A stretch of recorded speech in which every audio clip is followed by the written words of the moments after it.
આજથી check clearance સિસ્ટમમાં ફેરફાર થઈ ગયા છે। આજથી ફાસ્ટ ચેક ક્લિયરન્સ સિસ્ટમ લાગુ થઈ ગઈ છે।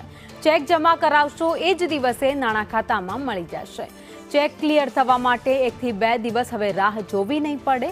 સવારે 10 થી 4 માં જ જમા થતા ચેક તાત્કાલિક ક્લિયર થઈ જશે।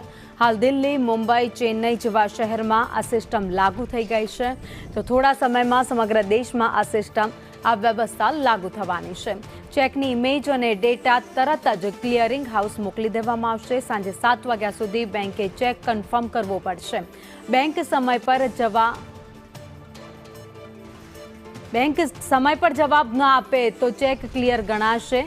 તો જાન્યુઆરી 2026થી ચેક ક્લિયરિંગ વધુ ઝડપી બનાવાશે। 2026થી માત્ર 3 કલાકમાં જ ચેક ક્લિયર કરવામાં આવશે।